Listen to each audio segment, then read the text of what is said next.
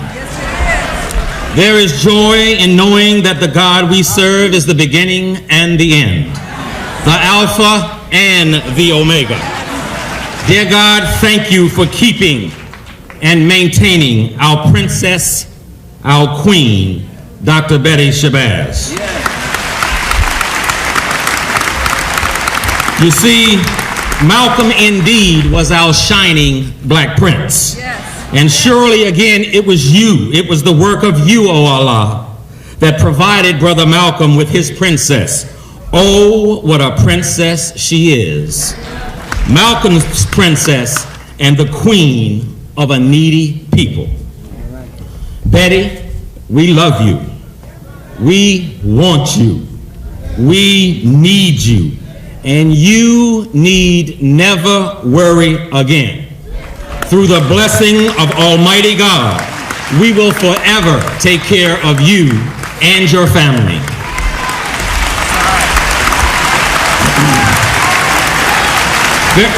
Very quickly,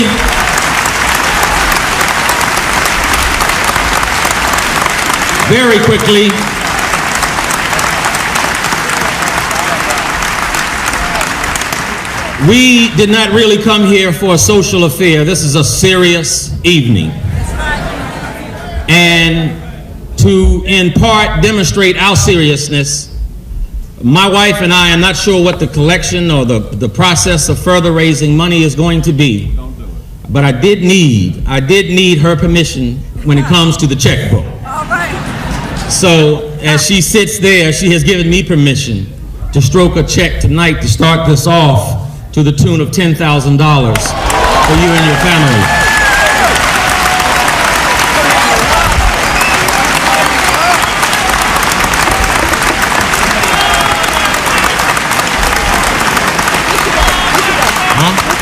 Right there. Let me say further that I am serious when I say that we are serious. This is a momentous occasion. On June the 17th, we have a boxing promotion in Las Vegas. There are men playing kids' games. And out of that promotion, Betty, we will give you $50,000 on June the 17th.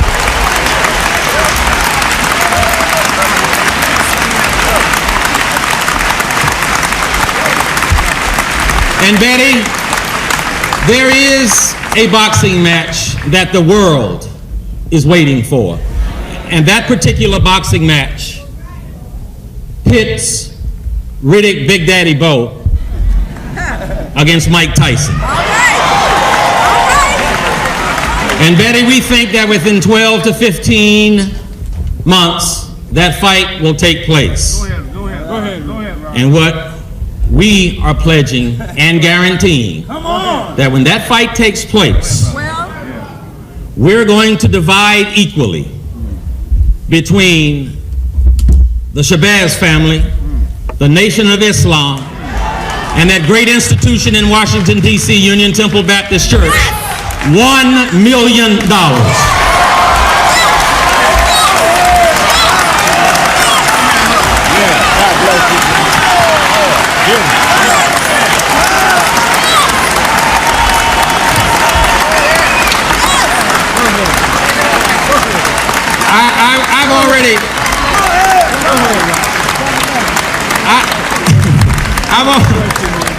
I've already been told to wrap it up, but I just wondered if I had bought a little time.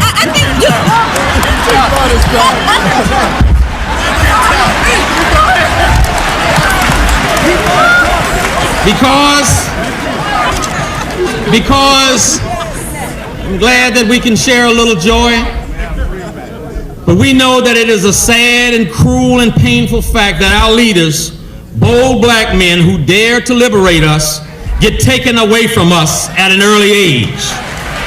Let us remember Steve Biko and remember Martin Luther King, black men, Africans. Let us remember Malcolm. They were taken at an early age. Black men of substance, they all had a very, very heavy cross to bear. Black men have been bearing the load of a heavy cross for a very long time. Just ask that black man from Nazareth, the one that told Lazarus to get up.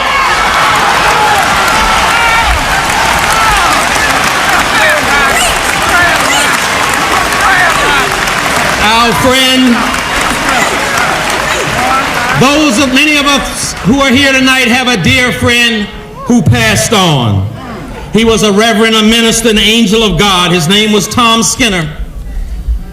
He loved this sister up here, and he loved the minister.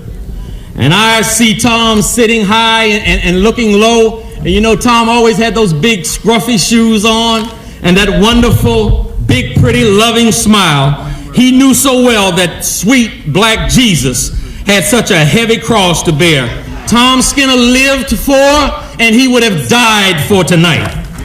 So let us remember Biko and Malcolm and Martin, Jesus, black men. They loved us. They tried to liberate us. They knew what it was to carry a heavy cross. They were all rebuked and repudiated and taken at an early age. But thank you, Allah, that we serve a mighty God, because 30 years ago the devil broke up our family. For 30 years the devil has been working, but there's good news. The good news is that God has been working too. The work of God that I am talking about is amongst us tonight. This work started about 60 years ago in Boston. Certain conditions led to attempts on his life before he was even born, but he was born anyhow. So we want to tell America and the enemies of truth everywhere, leave our brother and this reunited family alone.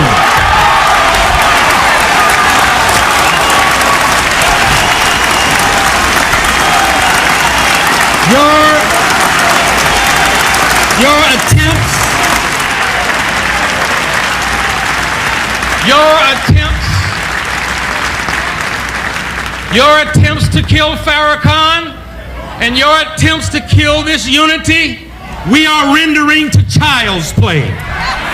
30 years ago, yes, the devil did divide this family, and he tried to destroy us as a people until today we lie around dead like Lazarus. 2,000 years ago, Almighty God sent Jesus to wake up Lazarus. The devil's been working, but God's been working too. And Almighty God, we know that when you're dead like Lazarus, it's only the work of God that could wake you up. And he has sent us a man who was born to carry the cross. He's been rebuked like Jesus. Like Jesus, he's been repudiated. Like Jesus, he's been scorned. Like Jesus, he's been nailed to the cross. Pharaoh, not Kuabila, tried to kill him again. The Senate voted 100 strong to repudiate him, but he got stronger. Weak-kneed, lip-trembling Negroes, some running for high office, turned their backs on him, but he got stronger. None of them knew that they were interfering with the work of Almighty God. I am humbled and honored to be in the presence of Dr. Betty Shabazz and Minister Farrakhan, who are becoming a unifying force to liberate black people throughout the globe. Thank you very much.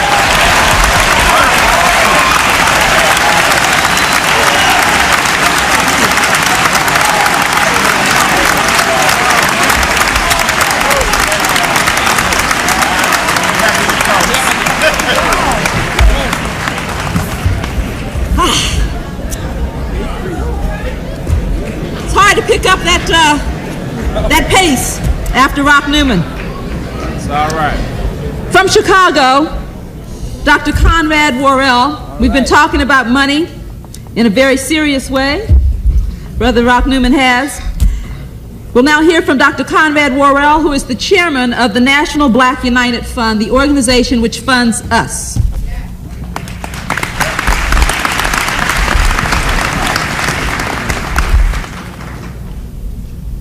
This is for Brother Malcolm and for those of us who were children of Brother Malcolm, who inspired us to join the Black Liberation Movement.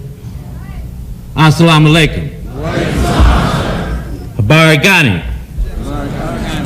and Hotep. Sons and daughters of Africa, as the chairman of the National Black United Front that was founded here in Brooklyn, New York in June of 1980. And from all of our chapters, I would like to first thank Brother Percy Sutton for the historic and unselfish role he has played in helping to make this event possible.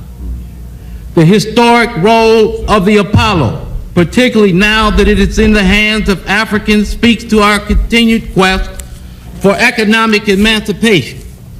We need to rescue 125th Street and all 125th Streets throughout the African world community from economic strangulation. Thank you, Brother Sutton.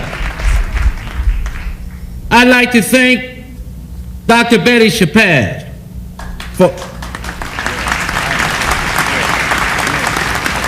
for rising to the occasion in the face of many obstacles over the years. Thank you, Sister Betty, for helping make this evening a new beginning in the efforts to rebuild our movement. And I have a little check for you from your sister, Sharcy McIntyre, and she can't match Riddick Bowe. She just retired as a professor this week, but she got $500.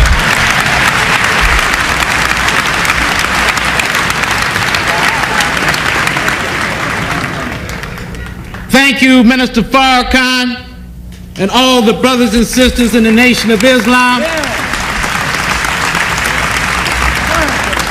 who are helping keep the tradition of doing for self alive as a major concept that is quickly becoming a reality for the entire African world community. The Honorable Elijah Muhammad taught us well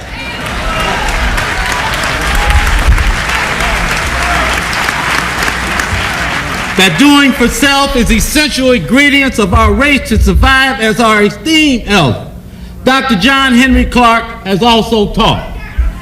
Dr. Clark has said repeatedly that because we have not learned to practice the essential selfishness of survival, we should give no piece of the pie until every member of our family has a piece of the pie.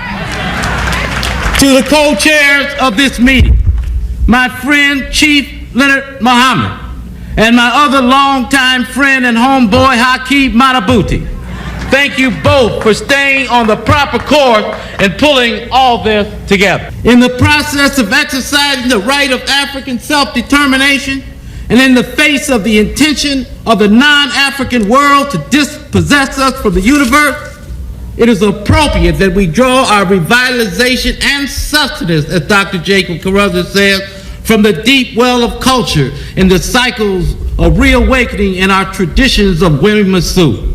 The repetition of birth as we reestablish in the African world truth, justice, propriety, harmony, balance, reciprocity, and order. Sons and daughters of Africa, as the great educator Edward Wilmot Blyden said over 100 years ago, we need some African power, some great center of the race where our physical, pecuniary, and intellectual strength may be collected. We need some spot where such an influence may go forth in behalf of the race as shall be felt by the nation.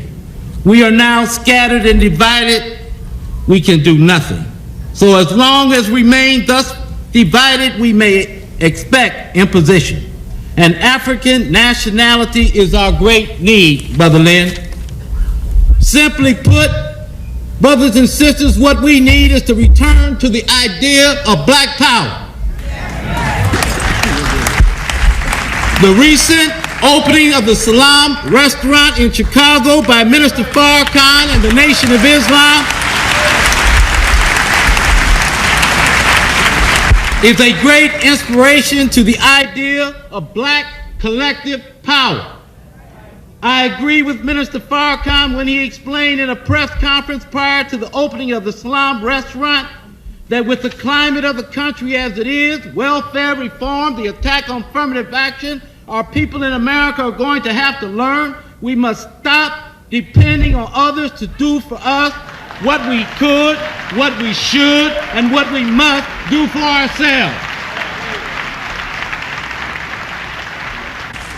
a return in our thoughts and spirits and actions to the idea of black power will significantly help advance our struggle. The black liberation movement in America must return our movement work to the call for black power. As Pan-Africanists and nationalists, we must take the lead in reissuing this call. It appears that far too many Africans in America have forgotten that we are fighting and struggling for the acquisition of power, specifically black power. So tonight we are embarked on the historical trail of the 1960s to reestablish the idea of operational unity in the quest for black power. Operational unity, as described by Dr. Karing, is the unity in the community, begins in the family, and extends to the unity of organization. Brother Malcolm X taught that community unity first depended on everyone belonging to an organization. Then all the organizations uniting on the basis of common interest and aspiration, which unfolds into a dynamic black united front, Brother David Brothers. Further, Dr. Karinga points out that Brother Malcolm felt it was irresponsible and self-destructive not to unite around common interests, instead glory in our differences. What Africans in America need to do, Malcolm taught, is to forget their superficial organizational differences and even differences of religion and unite around their common identity as African and their common interest, especially the interest of liberation. In my judgment, that is the meaning of this meeting tonight. This new beginning, this rebirth, this Wemi Masu, this repetition of birth for the redemption and salvation of African people. As the Honorable Marcus Garvey always said, Africa for the Africans at home and abroad, and up you mighty race, you can accomplish what you will. In these final hours before the 21st century, we need a new black power movement. Let me conclude. Instead of protesting against all these other people in our community, we need to start marching against them and start marching on ourselves. And one way to start marching is get ready to march on October 16th, 1995.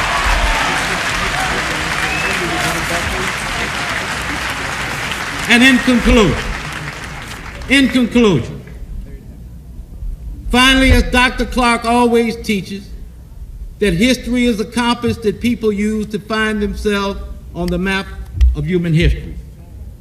Its role, he says, is to tell a people where they have been, where they are, and what they have been, where they are, and what they are. Most important, Dr. Clark believed, like many of us, that the proper understanding of history will tell people where they still must go and what they still must be. As Marima Ani writes, let the circle be unbroken, forward ever, backward never.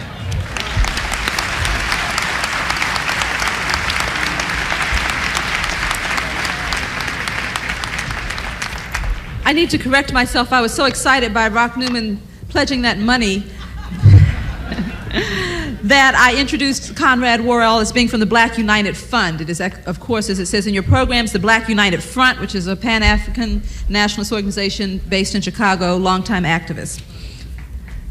Many of you around the country know Bob Law as the host of Night Talk, a program which airs in major cities across the country on the American Urban Radio Network. And I hope I don't get in trouble for saying this because I don't know if it's true, but I've heard that he might just be a candidate for Congress from Brooklyn.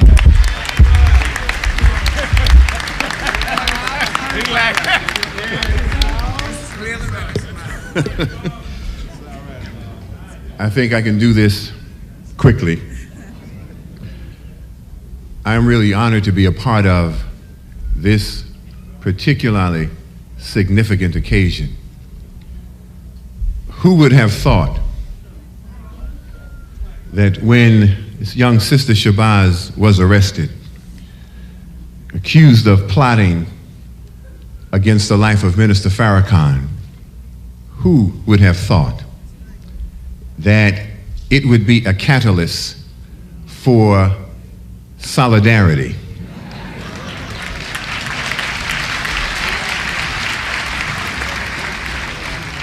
See, I come from the sanctified church. It's that black man from Nazareth that our brother was referring to. And in our tradition, I really believe that God moves in mysterious ways. I believe that God will allow for a dilemma so that he can be gloried when he delivers. Who would have thought that that incident would provide this historical and significant opportunity? So that now there is a show of solidarity that goes beyond unity.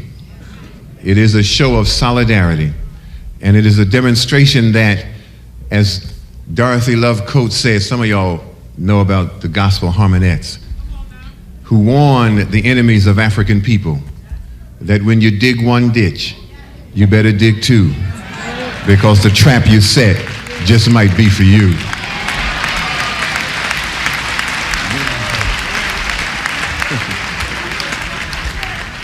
This is a significant opportunity. This is a historical opportunity. And it speaks to the genius and the humanity and the insight of Minister Louis Farrakhan. And it speaks to the genius and the humanity and the insight of Dr. Betty Shabazz. And because of their initiative, we are stronger. Maya Angelou is right. No matter what they do, still you rise.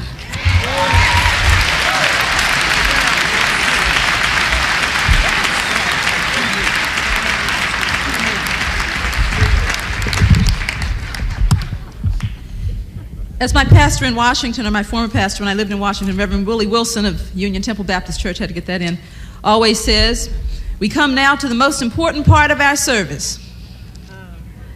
And that's going to be handled by Minister Jamil Muhammad from Atlanta and Attorney C. Vernon Mason, known in New York and around the country. They will be asking us to really dig deep, and they will not be getting a please be brief card.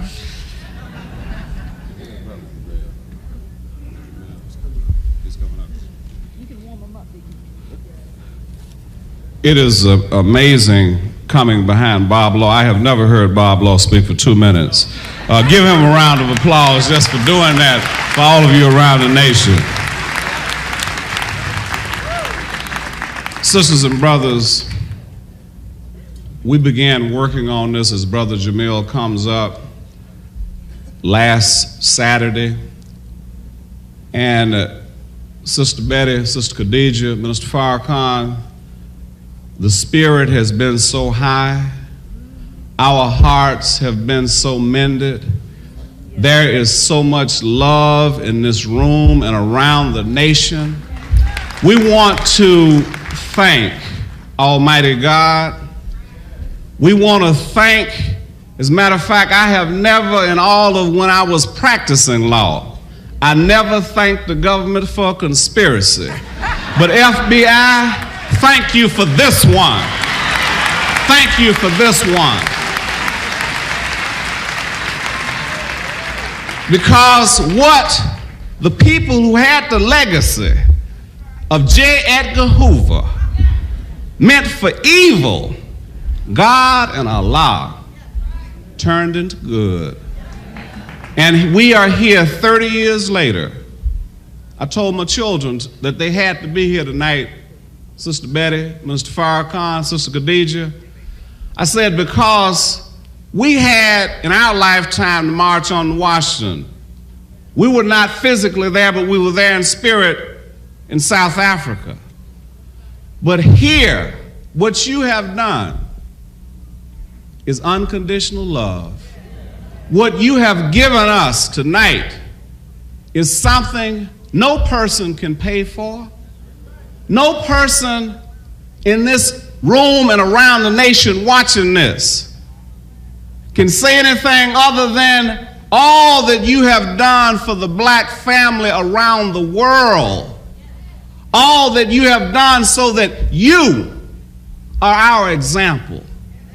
If you can come together, Sister Betty, and we love you.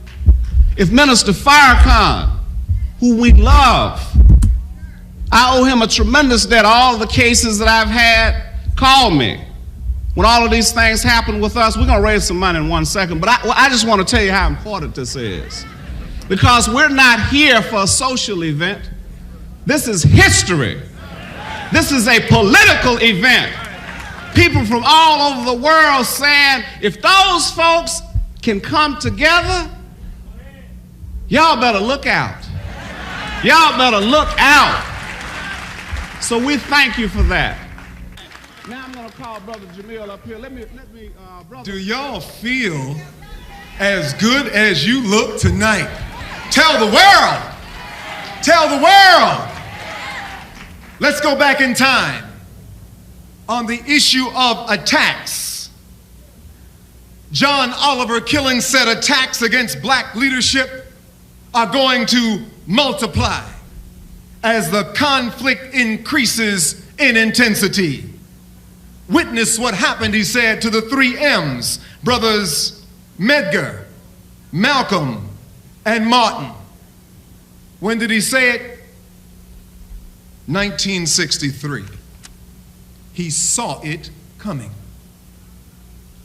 Tonight, brothers and sisters, we can easily say that all roads have led us here to the world-famous Apollo Theater.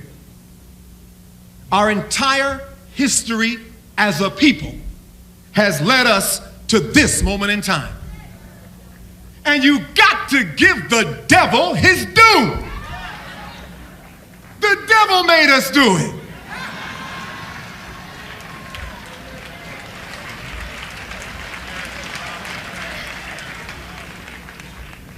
It was a wickedly brilliant plan. The 1 million strong Black Man March is coming. And just like when they saw the Poor People's Campaign coming, they said, we got to stop Dr. King. When they saw the Organization of Afro-American Unity coming to unify African people worldwide, they said, we gotta stop Malcolm X.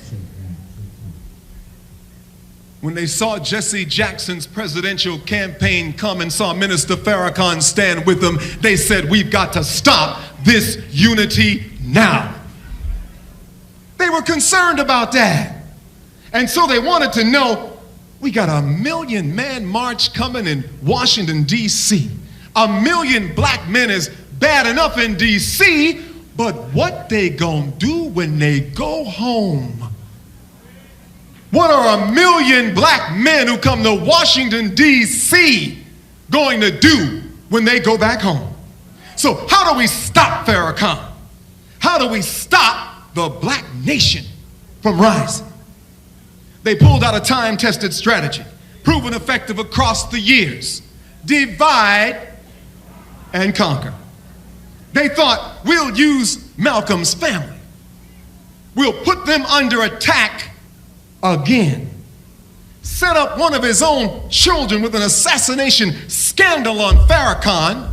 Re-raise the story we planted on Farrakhan's involvement in Malcolm's death. Put Farrakhan in the position that we, the government, are the ones looking out for his personal security. Plant some new stories on the divide occurring in the black community. Destroy Farrakhan's credibility in the process. Assassinate Malcolm again, destroy his family, the Nation of Islam, and any unity in the black community that may take place with the mass march. Wickedly brilliant. And yet, we are here tonight for one of the greatest moments of unification in our history. Truly, God works in mysterious ways. Malcolm's former attorney and lifelong friend to black people worldwide and to the Shabazz family, the Honorable Percy Sutton, pulled out his law degree and went back to the courtroom. When I saw by his side the great attorney William Kunstler, who's shown his character and courage and commitment to freedom, justice, and equality time and time again, when I saw that the government was forced to drop the case and the Black Panther movie was released at the same time showing COINTELPRO with our sister Dr. Shabazz portrayed in the film Protected by the Panther Party. When I looked at the calendar and saw that the court decision and the unification tonight were in the same month that Farrakhan was born, 1 week before Malcolm's birth, I say, give the devil his due, but God is truly great, and God works in mysterious ways. The moment of history is upon us, brothers and sisters. Malcolm said we cannot talk of uniting with others until we are first united among ourselves. We've got to change the way that we see each other. We got to change our minds and see each other with new eyes and see each other as sisters and brothers. Do we see each other as sisters and brothers tonight? If we do, Malcolm is smiling on us in this very moment. Give yourselves a big round of applause. All around the world, you brought the energy, and it's here tonight.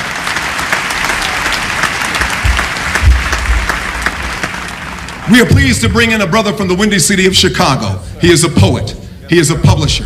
He is an author. He is most of all one of the most committed black men, not only in this country, on the planet. His dedication is unswerving. His commitment without question. Brothers and sisters, may we welcome to perform the introduction for Sister Dr. Betty Shabazz, Haki Madabuti.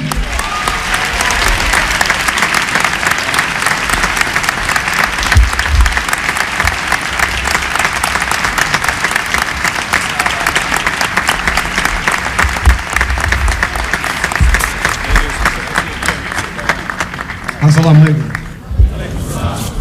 Barigani. Hotel. In many ways, this has been one of the most difficult projects that I've been involved in over the last 30 years. The difficulty of helping to bring this event off was not logistical or due to the lack of support for it to happen, but one of the dealing with our many emotions that are resurfaced in me as well as others. For those of you not cognizant of my work, it is widely known that Malcolm X was a national hero to me. Yes. I have published poems, and in my book, Black Men, Obsolete, Single, Dangerous, the dedication was to Horace W. Fuller and Malcolm X, El Hajj Malik El Shabazz. In Black Men, I begin the essay Malcolm X, A Diamond in the Coal, with these words. There's not a day in my life that I do not think about Malcolm X. His picture, along with those of Garvey, King, Lumumba, and Hort Fuller, rests on the wall above my desk. It often reminds me of the influence he had on me and millions of other black people of my generation. To have become conscious in the early 60s is to have been touched by the truth of Malcolm X. That is beyond question. He was the man that gave my generation a voice. His presence, his example, his stand against the greatest human evil to confront our people, white world supremacy, and his creation, Negroes, is stamped on my mind forever. Even though I never met Malcolm X or even saw him in person, his impact on me and millions of other people is deep and everlasting. When he was assassinated, I was 22 years old, living in Chicago as a poet and foot soldier in black struggle. Malcolm X, as a national representative and spokesman of the Honorable Elijah Muhammad and the Nation of Islam, was an awesome figure. From the first time I saw him debating antagonistic white men and Negroes, I knew in the deepest pit of my psychic that here was a man of unusual cultural intelligence, dedication, and seriousness. For a brief moment, I even contemplated becoming a member of the Nation of Islam. His manhoodness was the attraction of Minister Malcolm. He was a black man speaking without embarrassing grins, without scratching his head, clearly and boldly stating the black position. His voice was not inaudible mumblings trying to appease the conscience of the enemies of black folks, but was an uncompromising call for black self-reliance, self-definition, self-defense, self-realization, and self-love. A little history. I've known Dr. Betty Shabazz for about 20 years. We've been close for the past 11 years. When I turned 50 in 1992, she came to Chicago to help celebrate my half century. This celebration was also a fundraiser for our school, New Concept Development Center. As she made very kind remarks about me, she also made a rather significant contribution to our school. She received a standing ovation, and my wife asked, with all of her other commitments, why did she do that? My answer was that she knew the school needed money, and she knew that we would not ask for any from her. I've flown to New York to be with her on special occasions, and she has been a frequent attendant at the National Black Holistic Retreats that I am involved in. In 1994, in my book, Claiming Earth, Race, Rage, Rape, Redemption, I published a critical and far-reaching essay on Minister Farrakhan titled The Farrakhan Factor, the question that will not go away. I circulated the essay prior to publication in my community, and of those who responded, their urgings were not to publish it, most fearing the fallout. The essay was published, and I made sure that Minister Farrakhan and his top aides received a copy of Claiming Earth. The response from Minister Farrakhan was that he, quote, appreciated it and needed the honest assessment, end quote. I went to Ghana as a guest of the Nation of Islam for the 1994 Saviour's Day celebration, and we talked again. This history is important because my association with the Nation of Islam under Minister Farrakhan actually started in the beginning, 1977, but ended rather abruptly in 1988. We did not talk again until the NAACP African American Leadership Summit in the summer of 1994.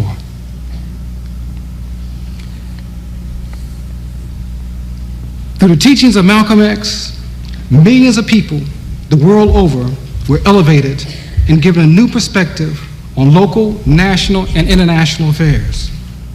The assassination of Malcolm X caused a deep, deep split in the progressive black movement that is still on the road toward recovery.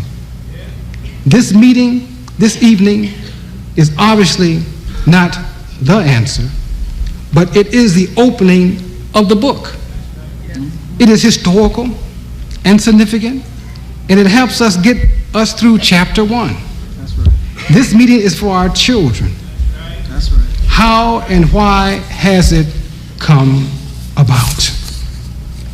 When Qubilah Shabazz was indicted for the murder for hire against Minister Louis Farrakhan, the national black community collectively held its breath. We knew without doubt or hesitation that this did not sound right. And those of us who knew Qubilah, including Minister Farrakhan, the first thing that entered our minds was entrapment. Also, for those of us who have been involved in black struggle over the last 30 or so years, we immediately smelled the remnants of COINTELPRO and government involvement in the affairs of the black community with the intentions of using Qubilah Shabazz as a scapegoat to further split the community and, of course, to reawaken the tragedy of her father's murder 30 years ago. After the news of the indictment, I immediately called Dr. Betty Shabazz and Dr. James Turner. I could not reach Dr. Shabazz, but Dr. Turner and I talked. We both worked with the National Commission for the Commemoration of Malcolm X, and we decided to try to keep on trying to reach Betty Shabazz. When I finally talked to Dr. Shabazz, she was on her way to Minneapolis. I asked her then what it was that we could do, and she said that she would get back to me. In Chicago, Leonard F. Muhammad, Chief of Staff, and Minister Farrakhan had issued a statement embracing Qubilah Shabazz and the Shabazz family. The Thursday before the formal arraignment, Leonard Muhammad the Chief of Staff, called a meeting in Chicago to receive input and counsel from the nationalist, Pan-Africanist, and Christian communities. This meeting went very well, with the consensus of the group strongly suggesting that we not fall into another trap of allowing outsiders to dictate our response to this very important problem. Our suggestions were to embrace the Shabazz family and offer support. Around 6 a.m. the next morning, I called Minister Farrakhan, and we talked for about 45 minutes. He made it clear to me that he would never do anything to jeopardize the safety of Kubila or any of the Shabazz family. I told him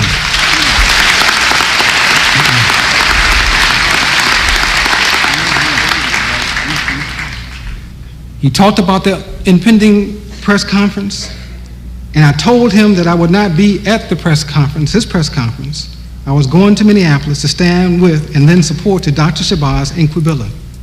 He asked me to wish them well. After the court appearance that morning in St. Paul, along with Percy Sutton, Attorney Kunstler, and others, Dr. Shabazz, we traveled to Minneapolis, and I was able to spend more time with Dr. Shabazz. As we talked, I touched her hand and can feel the fear, the concern, and the uncertainty that consumed her entire being. As the legal defense team of Kunstler and Sutton negotiated the fine legal points, I could see in Dr. Shabazz's face the concern of a mother whose daughter had been caught in the grips of an uncaring government that had about as much concern for Minister Farrakhan's welfare as slave traders have for the enslaved. That's right. That's right.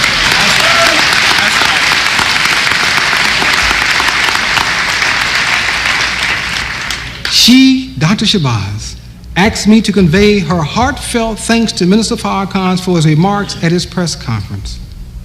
Upon return to Chicago, I contacted Leonard Muhammad and requested a meeting with Minister Farrakhan. And as three of us talked, we began to talk about how we can begin to help Kubila and Dr. Shabazz. I received a call from Dr. Shabazz, and she said, we have to meet. Not she and I, Minister Farrakhan and Betty Shabazz have to meet.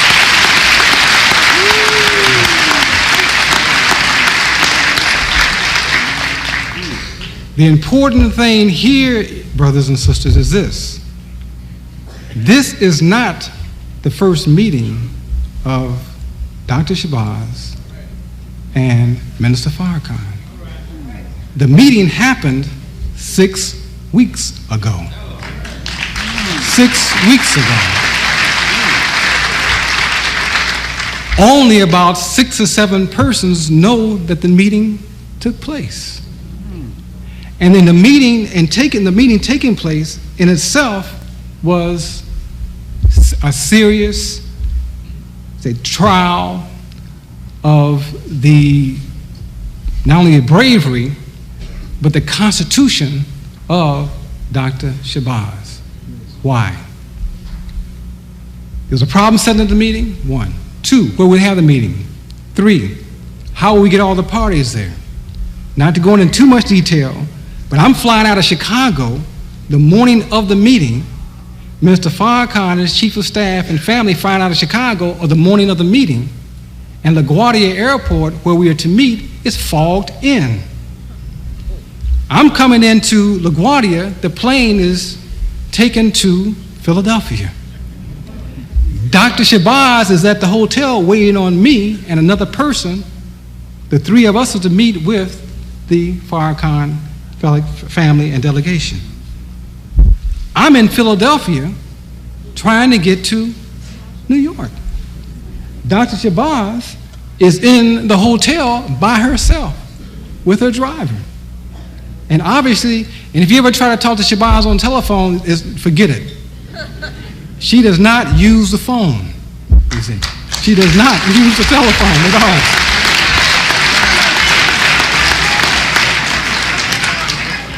And so we were trying to wait on another person to join us at the meeting. He got fogged in Ithaca, New York, could not get down.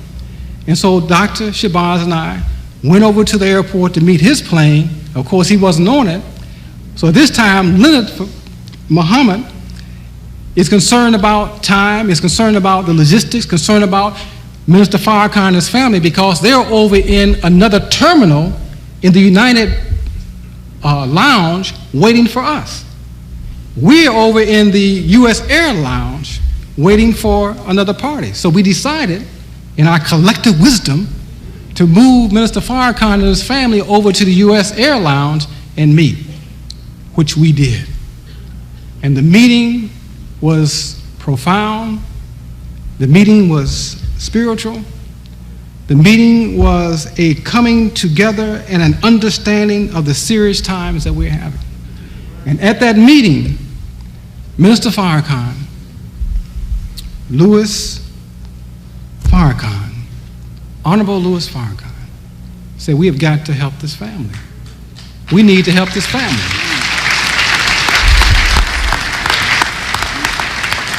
And he made a pledge through his representative, Leonard Muhammad. And I might say that working with Leonard Muhammad over the last 6-7 weeks has been a joy. It's been a real joy.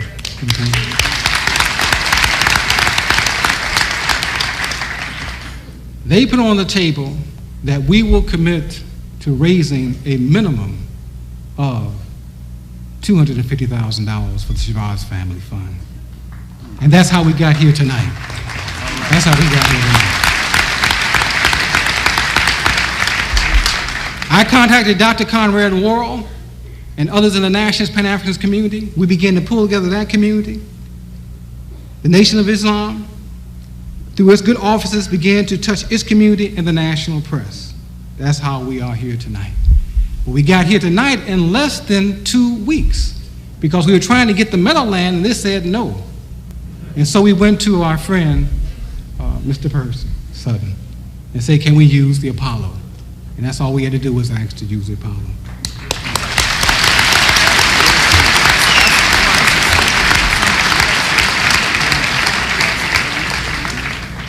Before I introduce Dr. Shabazz, there are just a few things that need to be said and understood.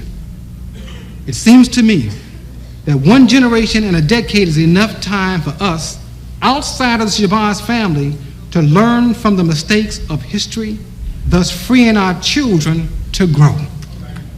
Also, it is the responsibility of a mature, healthy, and intelligent people to release our children of the burden of long internal hatreds and betrayals.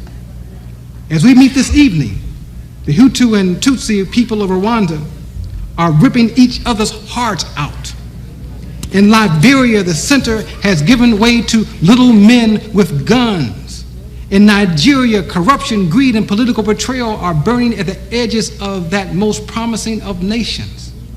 In the United States, our children are blowing each other away hourly on the streets of our communities, and the prisons are exploding with young black men and women who never had a chance on the unforgiving corners of America. When we view these examples as manifestations of crime in our community, sometimes black people committing crimes against each other, we know that we are a community in need of healing and transformation. It is not enough to just cry racism and white supremacy. Where are black adults willing to hold hands with an uncertain future for our children? Dr. Shabazz has repeatedly stated to me that she's doing this for her children. She quotes, and I quote her, there are some issues, circumstances, and situations that propel us beyond ordinary agendas. The entrapment of my daughter, Miss Kubila Shabazz, is a prime example, end quote. It is clear that we cannot walk in her shoes, but maybe we can help her tie her children's shoelaces. This fundraiser is for the Shabazz Family Fund. No one can diminish the pain or calculate in a human or economic form the loss of a husband, a lover, a companion, a friend, a father of one's children, or co-parent.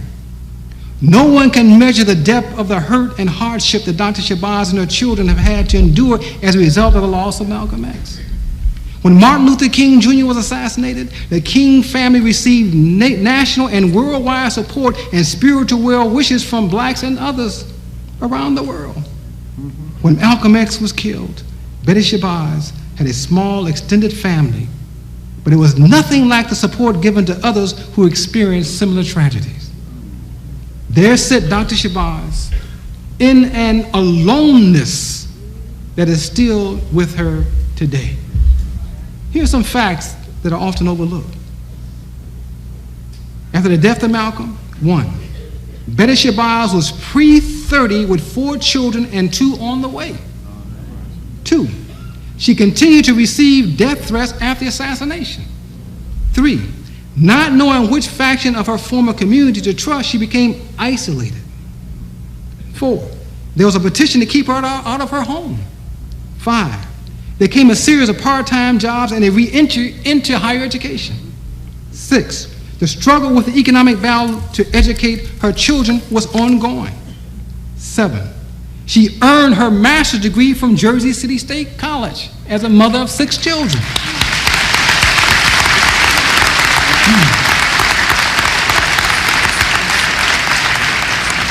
8, she earned her PhD from the University of Massachusetts at Amherst, and very few of us are aware of the weekly drives between New York and Amherst to work on a doctorate. Yes.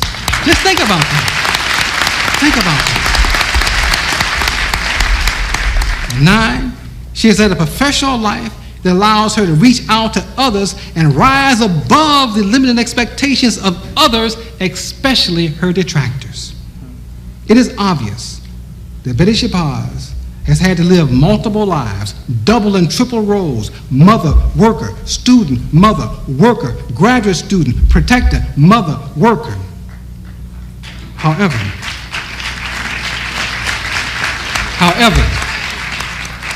when there's a tear in the quilt, it is our tradition to repair and to restore. No matter how great the disruption in the music or how deep the betrayal in the family, it is in our tradition to recover and seek meaning in the horror and to discover new paths, liberating paths within the landscape of daily confusion. The wise of us seek meaning in all things. Life is a series of commitments. Life is also a refocusing, a reordering, and reassessment. What one reads into the pages of life in one decade may be obsolete in the next decade. We all face discontinuities that take years and even decades to recover from. Some of us never recover. Daily we hear and read the horror stories of Vietnam veterans who have not been able to let go of the war. Most of us will experience the death of a loved one, most certainly a parent. Trauma is cross-cultural and unending. Grieving is universal, and so is courage. And if there's one word I would use to describe Dr. Shabazz, it would be of courage, one of courage. Against the greatest of odds, she has joined the rank of great women. I've known several great women in my life. Names that come immediately to mind are Gwendolyn Brooks, Queen Mother Moore, Margaret Burroughs, Ruby Deep, Margaret Walker, Mari Evans, Sonia Sanchez, Abena Joan Brown, and my wife, Safisha Matabuti. But courage, and for Betty Shabazz, this is courage. How does one proceed without a heart? It is in the genes and bloods of Africans that if earthquakes, floods, fire, and volcanoes are to bring death upon us, spare my love, take me. There are people who think that they live for truth. We walk ignorant in the city, and the city is all we know. Fruits and vegetables come from supermarkets. Lights exist by flicking a switch. Letter writing is what old people do. Children are sexually active at 12. Mosquitoes, ants, and worms are forgetting their place. Don't forget the raid. Bottled water is budgeted like bullets and mace. Our conversations now dance between OJ and MJ as the world turns backwards and other people's children, and of course, Oprah's Dias and Whitney's husband. The uniquely honest and spiritual among us are always lied to and laughed at. We don't understand them. We fear their peace. The conscious among us are the loneliest. They do not talk because we do not listen. Courage is not leaving the fight until every child is accounted for. Courage is saying no to the gossip of fools. Courage is questioning the smiles of sworn enemies. Courage is putting children first. Courage is wearing out-of-style clothes and shoes. Courage is building a life around ideas that challenge the good in us. Courage is demanding books in the face of the internet and the electronic superhighway. Courage is acting responsible as panic grips the souls of others. Courage is this woman. Courage is this woman daring to cross the crack in the concrete drawn by dull-witted prophets who mistrust the truth of their own God. Courage is Dr. Betty Shabazz.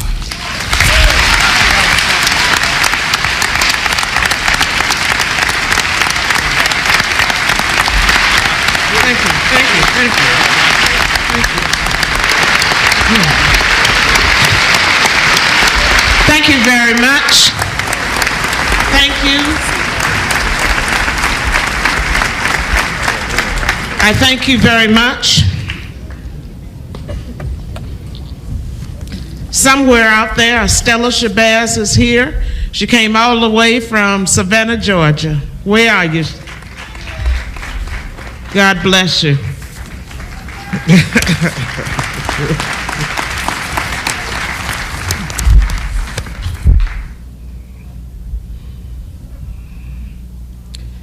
In the name of the God of our forefathers and foremothers, the beneficent, the merciful, it is my privilege to stand before you, and it is, or it has been, awesome. I never expected whatever it was that I've experienced here today.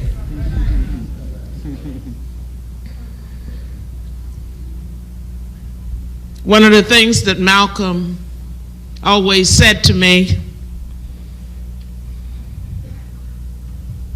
is, don't be bitter. Remember Lot's wife.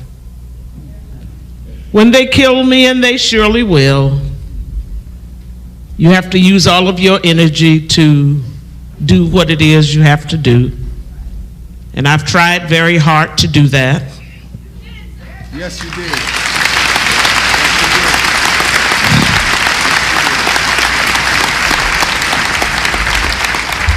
And one of the things is I did it because I had to do it. I defied my parents and married them, so I knew I couldn't go home. If I did go home, my mother would remind me every day,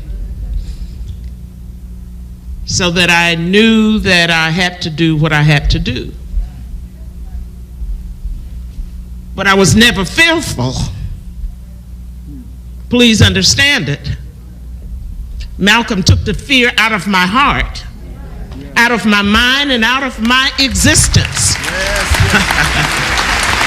Whatever will be. But I'm not going to waste my time being frightened about it. And you conjure up images in your own mind. And a lot of times people will try to put you into that trap, so that you constantly have to look over your shoulders and perhaps throw a little salt.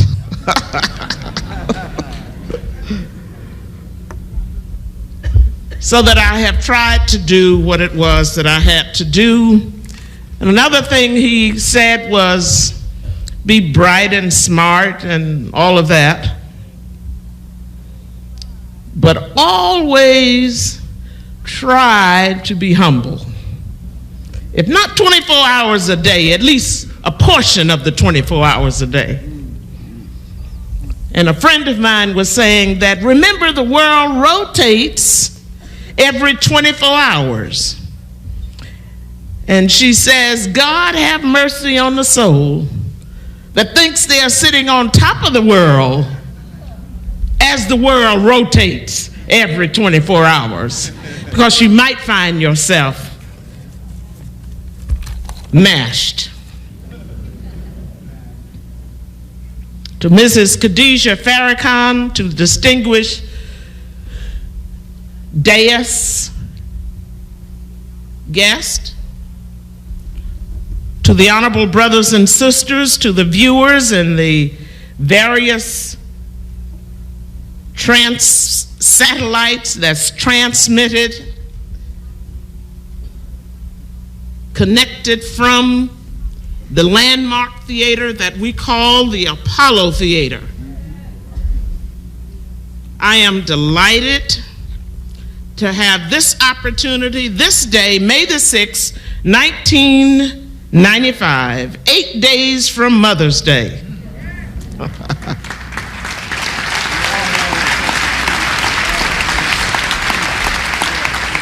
It's a wonderful Mother's Day gift.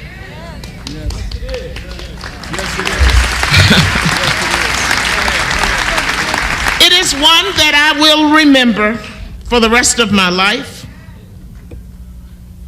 Sitting in the Apollo Theater, that a man had a vision when he saw the Apollo Theater boarded up and trash in front of it and people sleeping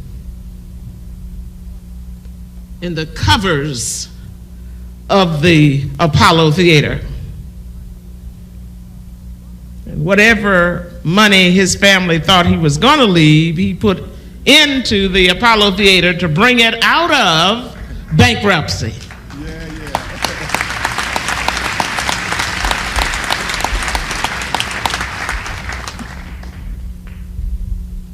And after that happened, not one penny of that money, and it was a lot of it. After that happened, he had to then try to find paint and architects and the chandeliers that you see hanging back there. That was also part of his vision. But today we are sitting in the Apollo Theater.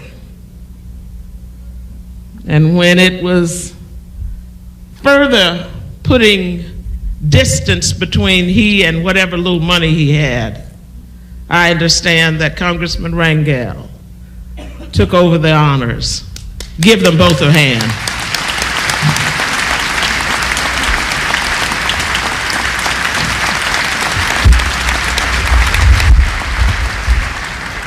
People with a purpose, with an agenda, with determination, can do what everyone else around this globe is doing.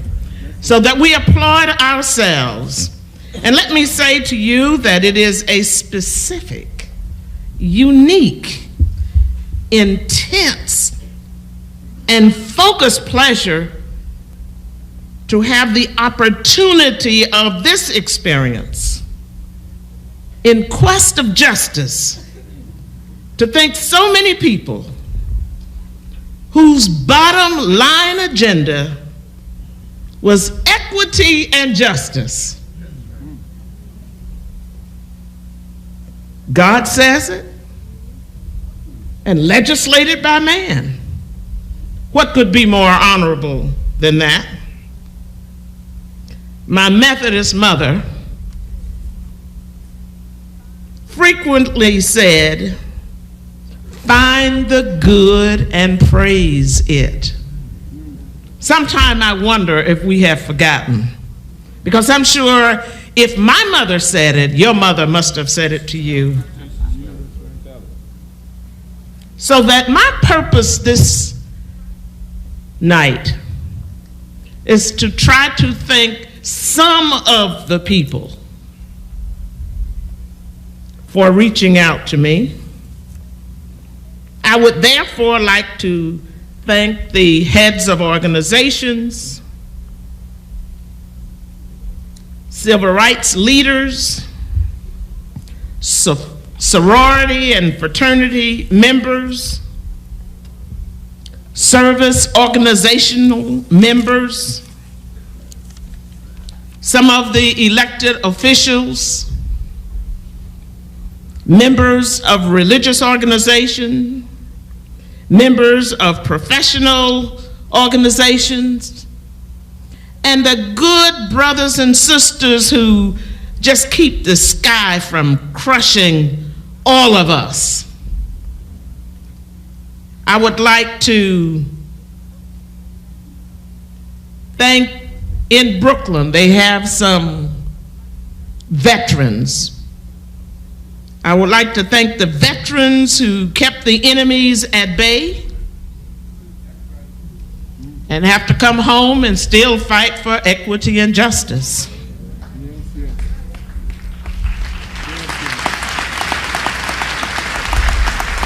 Let me just say that I had a father who fought in the war. I had a brother who was killed in action in Korea.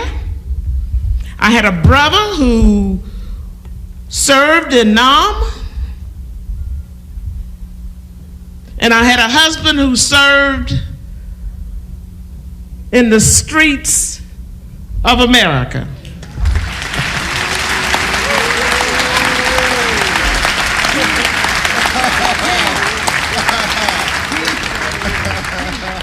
And their justice is and was equal. So that we have to be vigilant, and we have to be focused, and we have to remember the Constitution of the United States, and we have to constantly review the 13th, the 14th, and the 15th Amendment to get our directions as to who we are, supposedly a free people, and the fact that we can determine part, at least, of our lives, and we cannot leave it to someone else. And if our representatives are not taking good care of us, the constituents, we need to change them.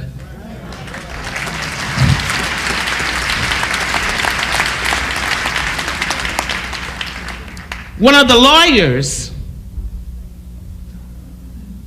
in Minnesota, I was saying one day, I was just full of anxiety, and I said, "Where is the justice?" And he says, "You got to fight for it." And I say to you that if our lives are not the way we think they should be as human beings, as free people, and we are free. Remember what Carter G. Woodson said.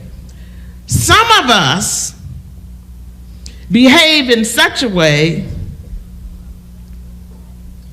and that was the scenario about the back door, that we no longer have to go to the back door, but some of us continue to go to the back door. He says, and if there is no back door, we'll make one.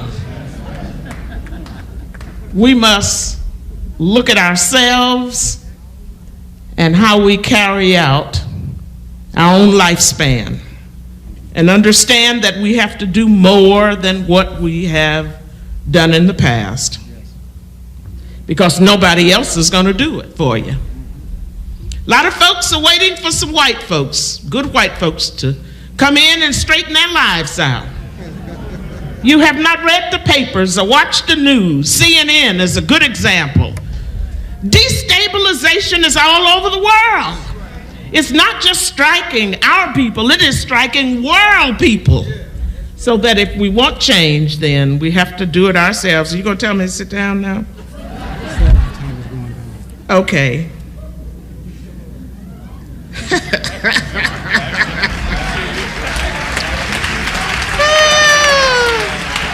Let me kind of hurry up. Satellite time is going down. Gotta hurry up. I would like to thank select individuals who've reached out to me, but I'd like to thank the legal team. Good night, have mercy.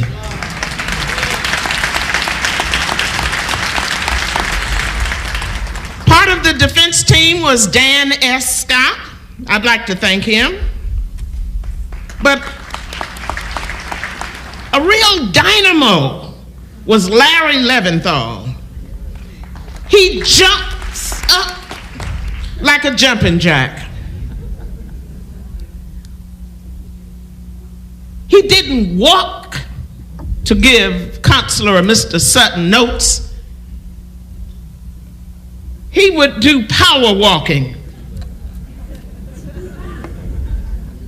I'd like to thank Mr. William Kunstler.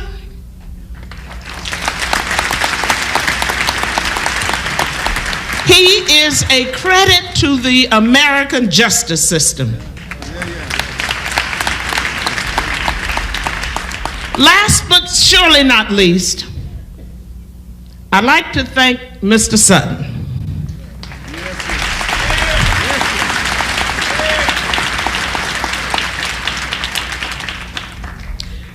This brilliant man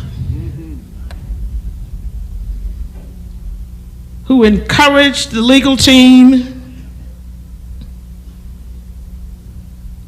who helped the legal team become totally focused, a man who has helped me and my family. I really should not say a man, because Mr. Sutton never does anything by himself, whether he says it or not. It is always his family. And he says that his father, who was his high school principal, and 3 of his sisters taught him, and he was the youngest, what was that, 20 children? 15 children. See, I said that so that 15 would sound less. Taught them to do so. I don't know what I would have done without the Sutton family, because it has not been easily. Finally, I would like to thank Mr. Louis Farrakhan. You know him as Minister Farrakhan.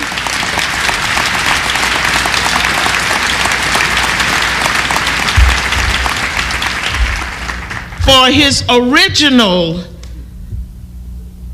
gentle words of assurance for my daughter and myself and her sisters, and for his suggestion of support. As he said, we will have to help Brother Malcolm's family.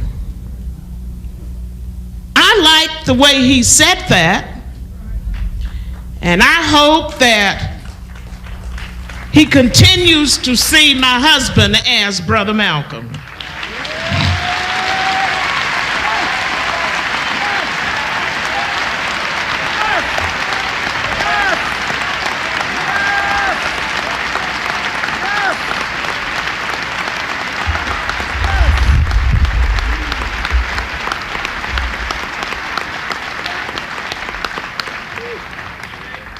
A man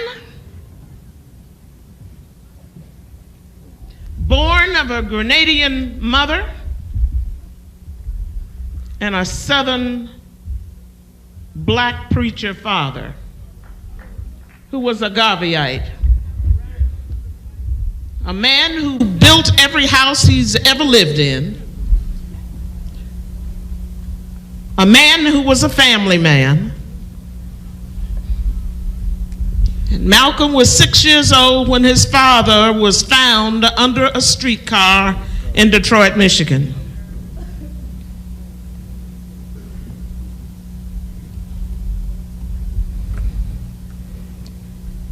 Boy, boy, boy. Let me just say that I know. Malcolm was a good man.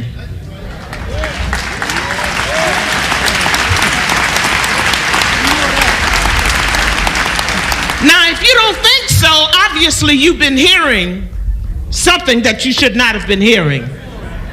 Malcolm went into that movement out of prison with 4 mosques made up of senior citizens. And before he was expelled from that movement, there was a mosque in every major city in the United States and outside of the United States. For God's sake, don't take away his work and his legacy. He spent time away from his family that he should have been with his family. And now, don't reduce his work to nothing. Whatever discipline I have, which is not much, came from Malcolm, not my mother. Whatever strength I have came from Malcolm, not my mother. Whatever tolerance and love of my people came from Malcolm. I was reared like most folks going through public schools with not much respect for myself or black people. So that I have Malcolm to thank. How could I have 6 kids and go to graduate school and every other month they were going to foreclose on the house, and my kids was in school and the car note and the food and the this and the that and the other? How could I do that if I didn't have some of his wisdom? How could I have nothing and still consider it a responsibility to help others? I can remember Mr. Sutton and his brother, who called me into the office once and said, you know, why didn't you tell us they were going to foreclose on your house and take your house? Why didn't you tell us? Well, we have decided, he said, that we're going to help you. And I started crying. He said, why are you crying? I said, because you all are so kind. He says, he really is a businessman. Those tears dried up. He said, my dear, we're not helping you out of kindness, but it is much easier to help you rather than to have to take care of you.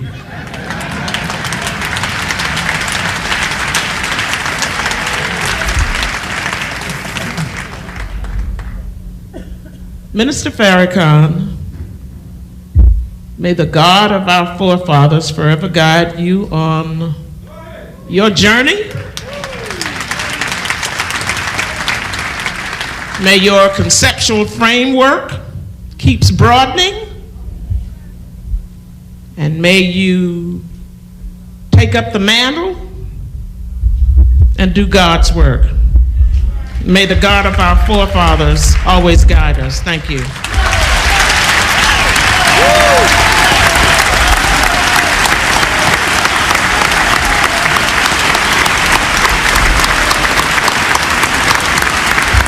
Brothers and sisters, Dr. Betty Shabazz, please. Dr. Betty Shabazz.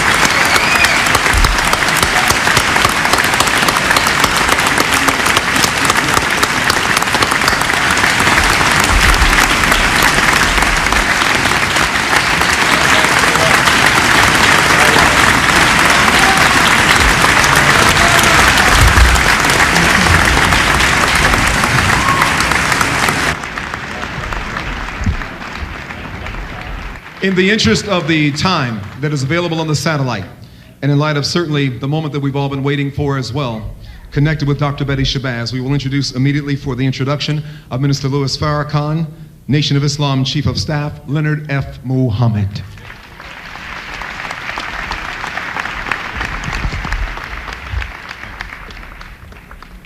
Assalamu alaikum. In the name of Allah, the Beneficent and Merciful, I bear witness that there is no God but Allah and Muhammad is his messenger. I'd like to greet you again with the greeting words of peace in the Arabic language, Assalamu alaikum. I'd like to thank so many people that have worked to help make this night successful. My co-chair, Brother Hakeem Marabuti. No applause at the end. Let's thank Rock Newman for his great expression of love financially. Brother Jamil Muhammad, the brother who raised the charity. Wasn't he terrific? Let's thank Brother Jamil Muhammad. And of course, Mr. Percy Sutton, and all those that have worked to help make this evening successful. What does it mean tonight? We see pain, we see hurt. But we're here together, and that is the most significant thing, because through it all, we are here. And out of all the pain that we have suffered, and whatever we've done to hurt and harm one another, we must remember that we have a Congress, we have a senatorial people, we have a president who are right now working for the destruction of black people all over this earth.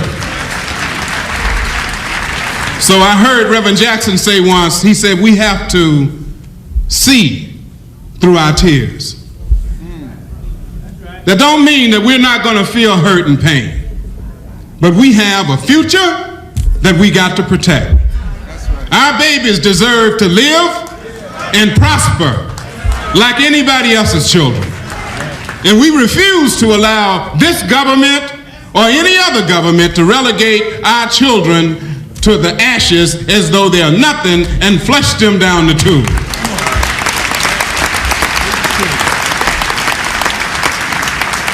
A man was born in New York City. He was a child of destiny. He grew. He was born Louis Walcott. And he moved from New York, and finally he ended up in Boston, Massachusetts. I'm going to be brief because we got to move tonight. I would like to say to all of you on satellite, we've bought an extra hour because we're not going to miss not 1 minute of this celebration tonight.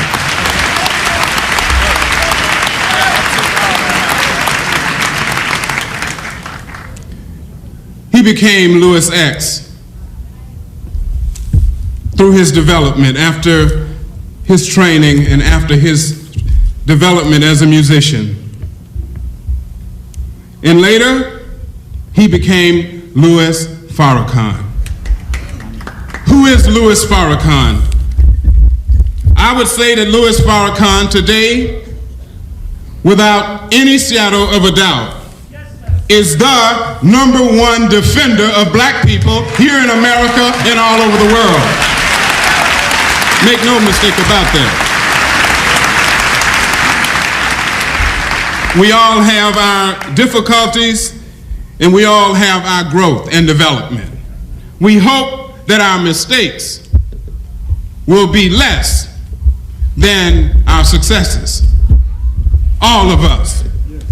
Because none of us can stand before the Creator as perfect people. And let he who is without sin cast the first stone.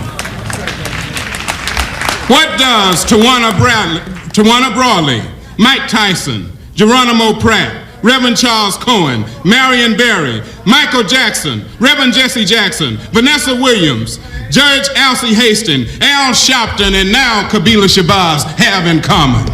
All of them were defended by our champion and our leader today of the black nation in America, the Honorable Louis Farrakhan.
Thank you. Thank you. In the name of Allah, the Beneficent, the Merciful, the one God, to whom praise is due, we thank Him, and we can never thank Him enough for His prophets and the scriptures which they brought. But if I lived to be 1,000, I could not thank Him enough for His intervention in our affairs, in the person of Master Farad Muhammad, to whom praise is due forever, and for His raising up in our midst His messenger to us, the Most Honorable Elijah Muhammad.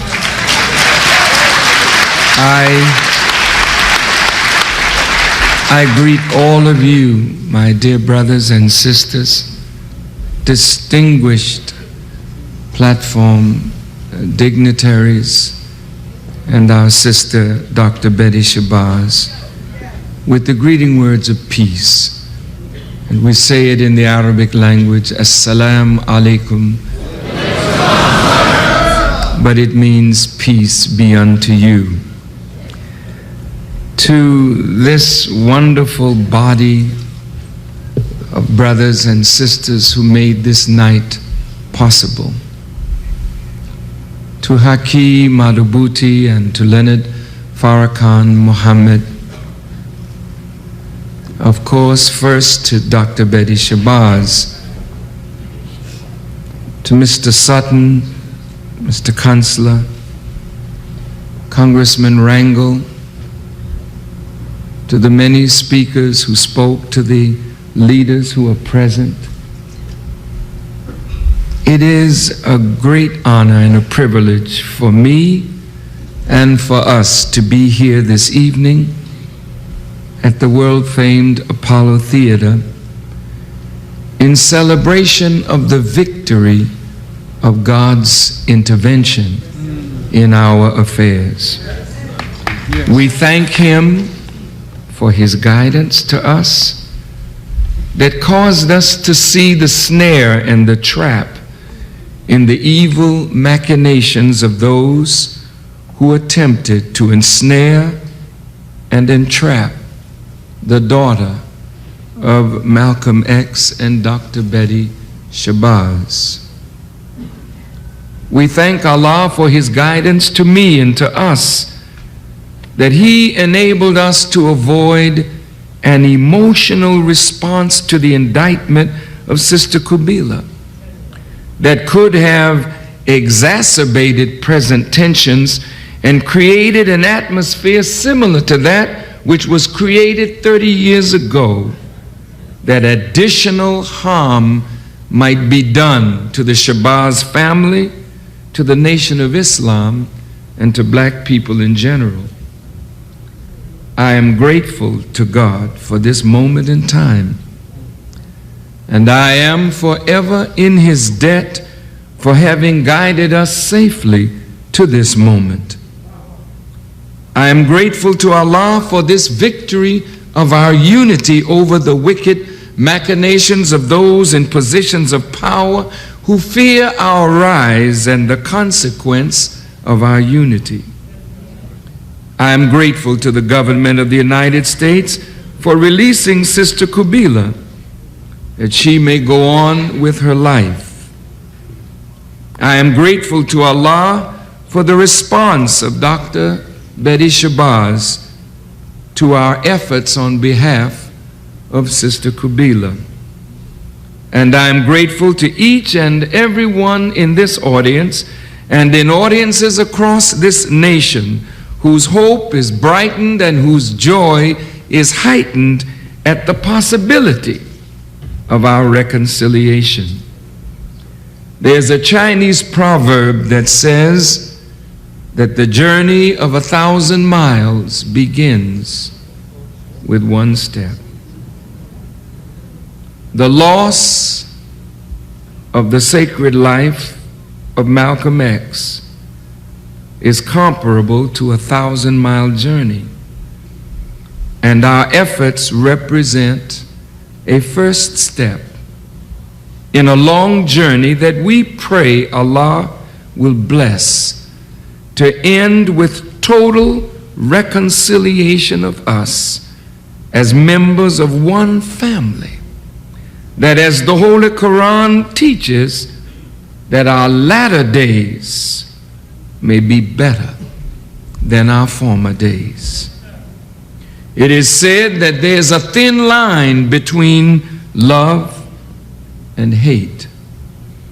And love and hate carry the same emotional fervor. One is positive and the other is negative. One is creative and the other is destructive. But when one loves as deeply as we have loved each other, and then the bond is broken and hate replaces love, we are forced to ask the question, what changed our direction? What forces interfered with this bond? When a man loves a woman and a woman loves a man and the love turns to hate, it is more than likely this turn comes because of a sense of betrayal. To betray is to deliver or expose to an enemy by treachery or disloyalty. To be unfaithful in guarding or maintaining, to be disloyal to disappoint the hopes or expectations, to betray one's confidence, to betray a secret, to reveal unconsciously something one would preferably conceal, to deceive, to mislead, to reveal or disclose.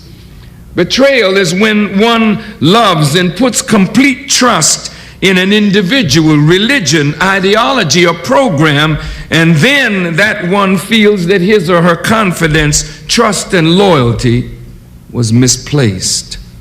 This produces a breach, a chasm, a great divide that it does not appear that anyone is able to bridge. It is comparable to one's attempting to build a bridge from the west coast of the United States to the mainland of China. No engineer would be foolish enough to even attempt such. And certainly no one would wish to spend the money to do it, even if it could be done. And therefore such a bridge would be considered improbable, unwise, and an impossible task. The probability of our being here today was unseen by any of us. The probability of a headline on the front page of the Final Call saying "Free Kubila" with a picture of Dr. Betty Shabazz and myself was unthinkable just a few short months ago. The fact that we are here today under these circumstances says that no ordinary architect was involved in building this bridge.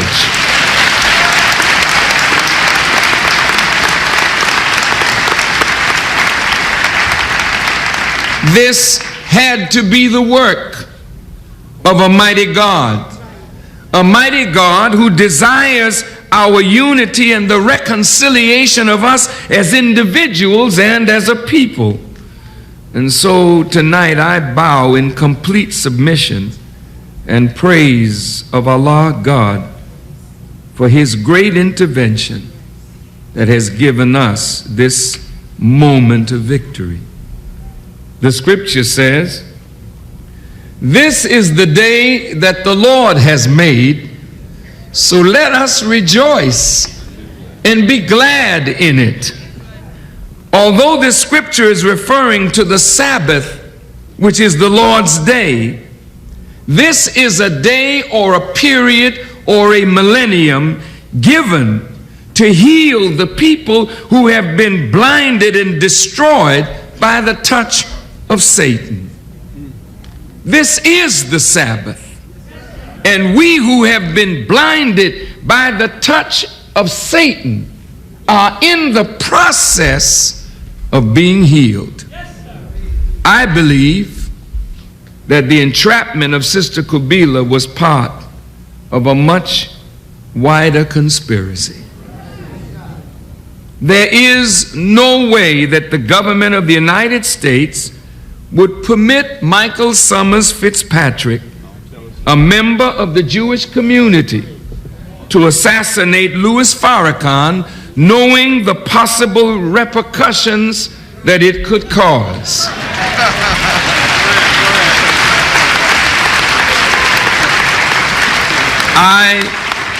I do not believe that the government wanted or wants a Caucasian person to be openly involved in an attempt at my assassination. Their desire would be that a member of our own black family, preferably a Muslim or a nationalist, would attempt such to throw our whole house into complete chaos and confusion. The government admits that it worked night and day to bring about a separation between Brother Malcolm X and the Honorable Elijah Muhammad. Once this division was accomplished, the government, by its own admission, had agents on both sides to manipulate the zeal and the ignorance inside the ranks of the Nation of Islam and among the followers of Brother Malcolm X to create the atmosphere that allowed him to be assassinated and the Nation of Islam to sustain wounds from which it has never recovered. The devastating resulting from this wicked machination of the government sent many brothers and sisters from the Nation of Islam back into drugs, crime, insanity, and it caused the destruction of entire families. Sister Betty Shabazz and her family has not recovered. The Honorable Elijah Muhammad's family has not recovered. My family has not recovered. The Nation of Islam has not recovered, and black people have not recovered from these terrible wounds.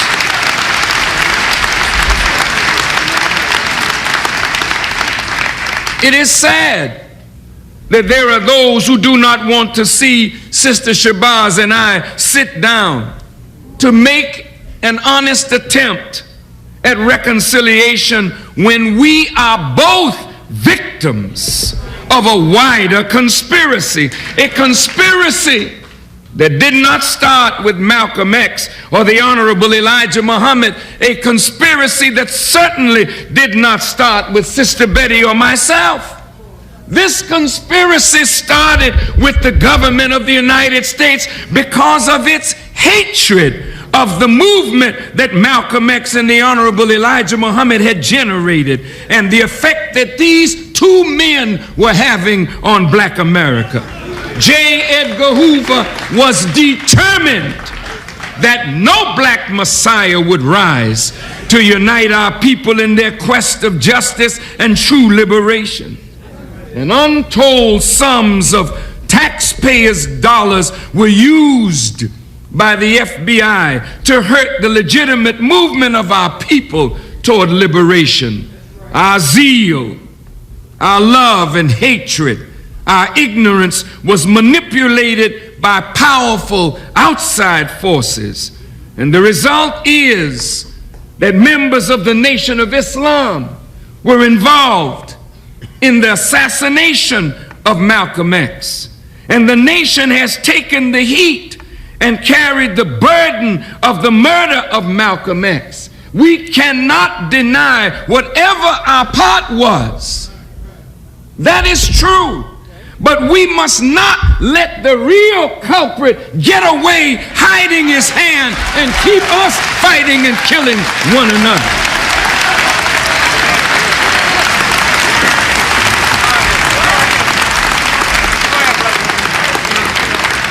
We didn't voluntarily split from each other. There was manipulation. There was stimulation of our own pettiness, of our own weaknesses by outside forces, and the government of America is that outside force. The FBI is that outside force. So Betty and I shouldn't be here alone. The government has to answer for what has happened here.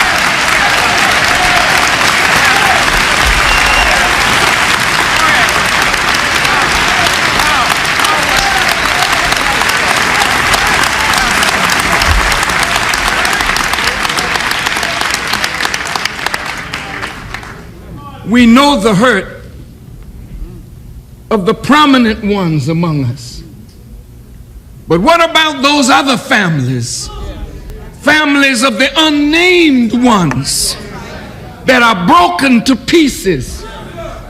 Daughters who were virgins, destroyed. Young men and women that had hope in a movement, destroyed. Thousands of lives ruined because the government feared our unity. We carried no weapons. We threatened no laws. We broke no laws. But because we had an ideology and a philosophy that the government did not like, they didn't need laws passed by Congress to tap our phones, to follow us around, to harass us day and night.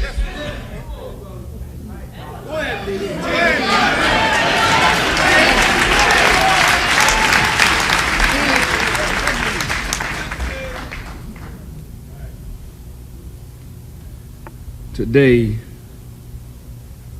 no one criticizes the Europeans who fought a 30-year war, a 100-year war, and 2 world wars for sitting down to form a bond for the purpose of economic and political unity, though rivers of blood and millions of lives were lost to accomplish that goal.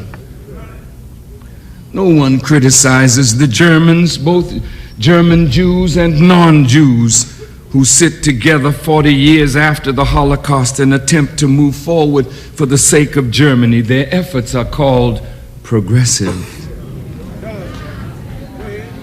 People sat on the White House lawn and they applauded Yasser Arafat and Yitzhak Rabin for their efforts at reconciliation, although bitter hatred exists between the Arab world and Israel. But the very thought of peace between them is received with great joy throughout the world. The Irish and the British, who have been at war with one another for years, now come together across pools of their people's blood. Yet their handshake has been received with gladness. In South Africa, Nelson Mandela sat down with his persecutors, and the world saw by satellite a black man become president of a country that we never believed we would live to see such happen. And applause was made at an attempt to reconcile differences, even though years and years of devastation had gone on in that country. Yet when the Crips and the Bloods sit down in a sincere attempt to reconcile and make peace, they are the object of scorn and mockery. And when it was learned that Sister Betty and I would meet and speak this evening, became world news. But how will you treat our simple and meager steps? Some of our own people are guilty of scorn and mockery. I wouldn't sit down with him, Sister Betty, they said. Mr. Sutton, why are you defending Kubila, they said. How could you do this, Farrakhan, they said. But you, who scorn our efforts, you can excuse America for 400 years of the worst enslavement in the annals of history.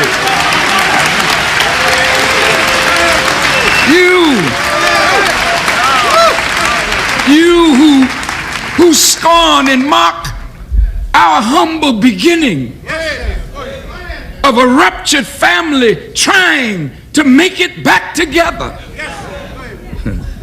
But you are willing to fight and die just to sit with your oppressor. You are happy to be accepted by your oppressor without reparation or consideration.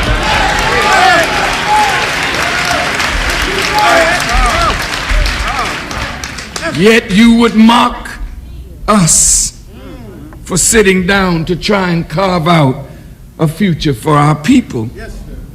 The Chinese and the Japanese were enemies for centuries, but today they talk of peace. The Americans and the Vietnamese today are making plans to exchange ambassadors after a bitter, costly war. Why do people sit down and talk after hatred and bitterness and bloodshed has been between them? Because it is the hope of man and woman to solve the problems that keep us from enjoying peace, happiness, and security. Why then would any of you mock this humble beginning toward the resolution of conflict? This is why we want the files on Malcolm X to be open so that the world may see the real truth of what went down. We want the truth to be made known so that we as a people can be made free of suspicion and of doubt. And let the truth condemn whomever truth would condemn. But the people must go free. And we in the Nation of Islam, as well as those outside of the Nation of Islam, need to know all of the truth as it relates to the assassination of Brother Malcolm X.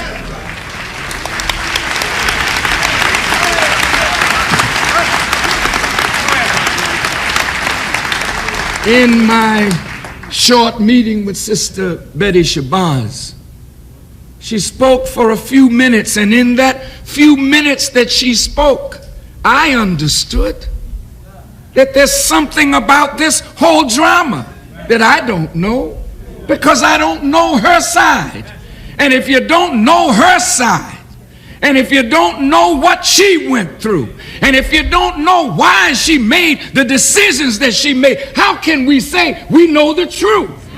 We know our side, but we don't know her side, and we may not know all of our side, but the government knows all of the sides.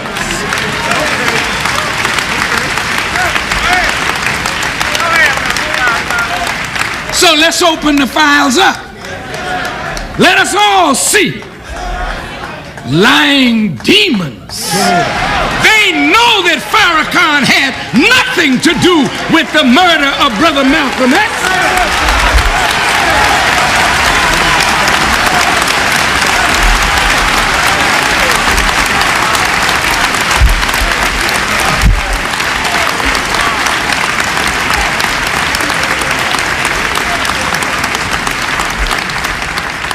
My zeal and love for the Honorable Elijah Muhammad was manipulated.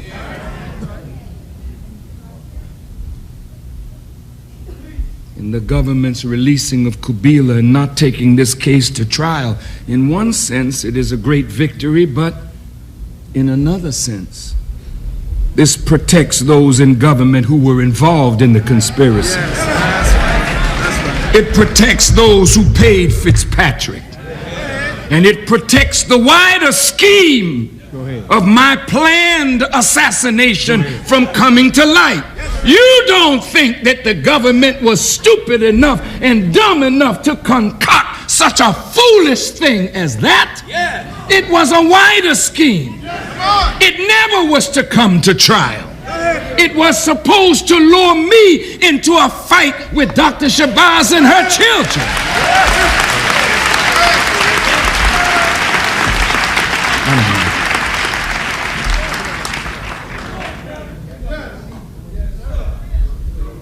If they paid $45,000 to this cheap hustler? How much money have they put in other sections of the community? This is no lightweight thing. They had a full range plan. That man knew what his job was.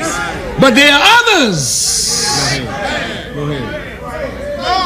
But we didn't fall into the trap. Not because we are brilliant, but because God has guided us and history has taught us.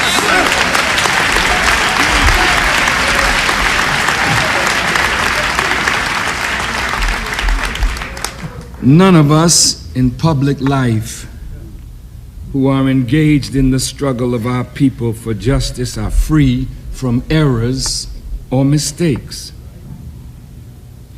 Humility is a characteristic that oftentimes is taken as weakness, but it is the greatest characteristic of a righteous human being. It is humility, not pride and arrogance, that allows us the ability to see our own mistakes and errors. It is humility that allows us to seek forgiveness for our wrongs. It is humility that allows us to be willing to atone for our sins. To be humble means having a feeling of insignificance, subservience, but the Bible says one should not think more of oneself than one should. The Holy Quran teaches you can tell the righteous, for they walk the earth in humbleness. This characteristic has to be present in us if wounds are to be healed.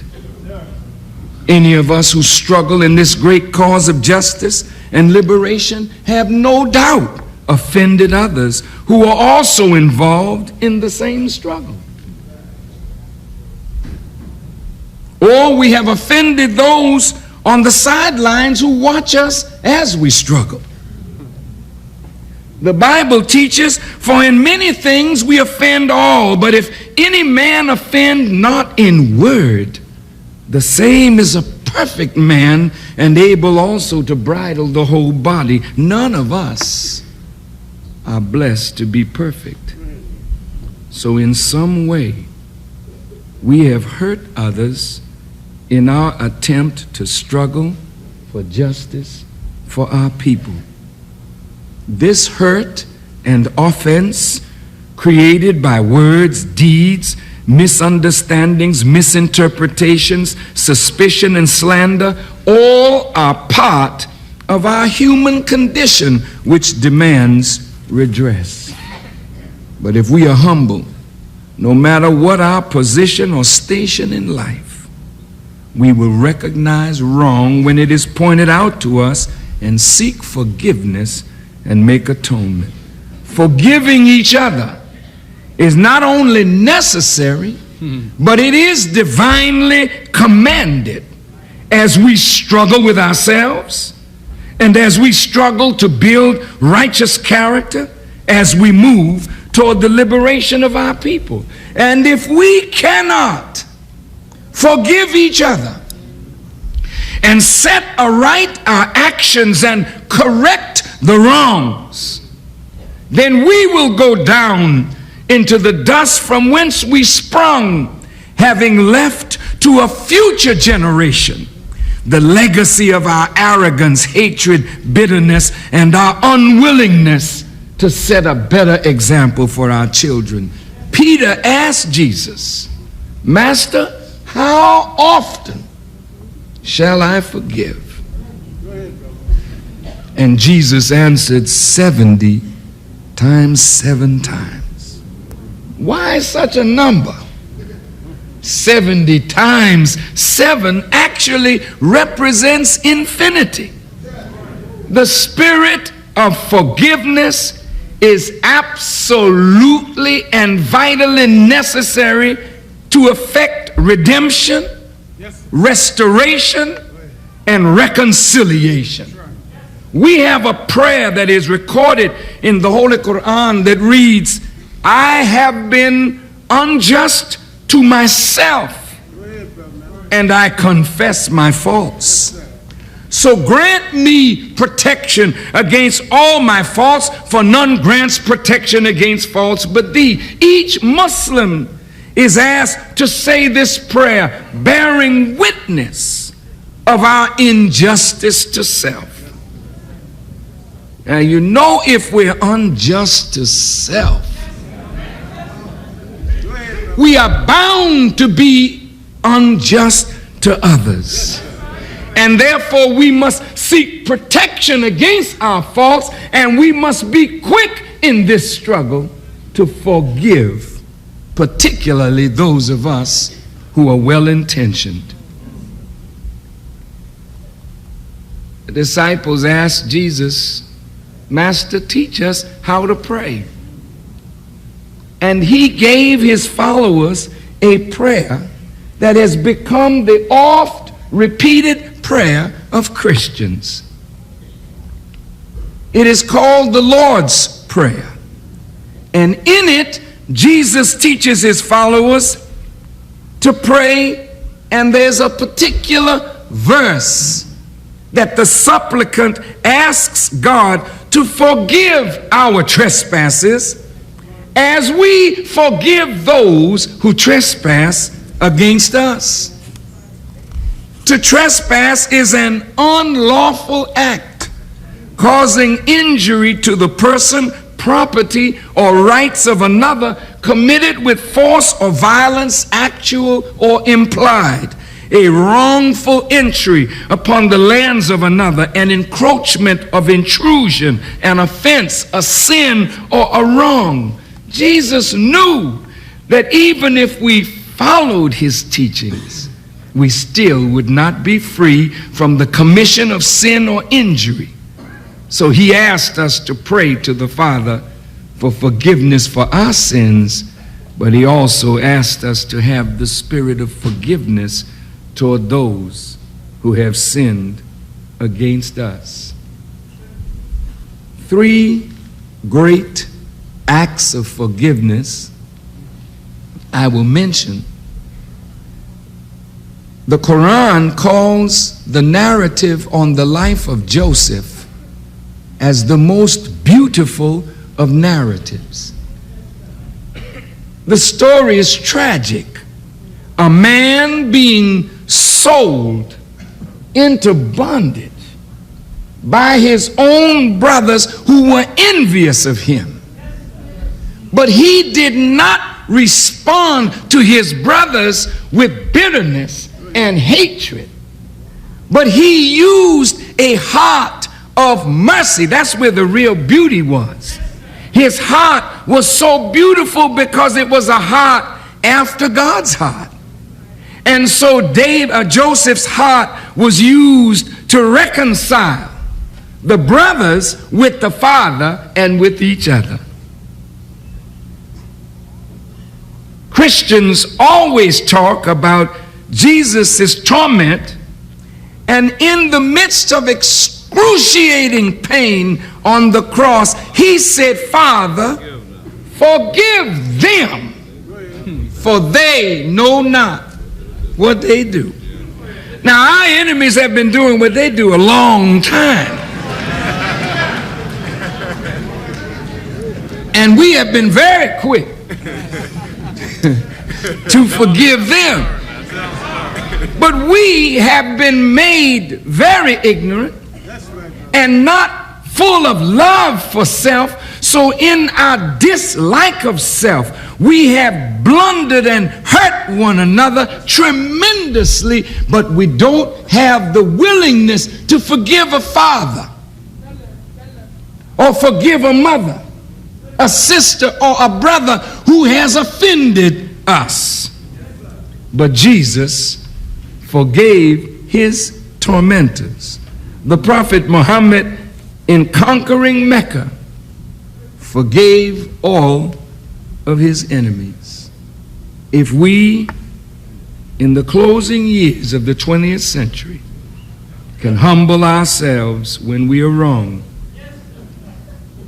pray and seek forgiveness and reconciliation. If we can do this, then this moment of victory that we celebrate this evening will lead to a great victory celebration in the 21st century, the celebration of our total liberation in the United States of America and throughout the earth. This wound in the black nation over the assassination of Malcolm X, this wound in the nation of Islam over his assassination cannot be healed except by the knowledge of truth and justice being done in accordance with truth.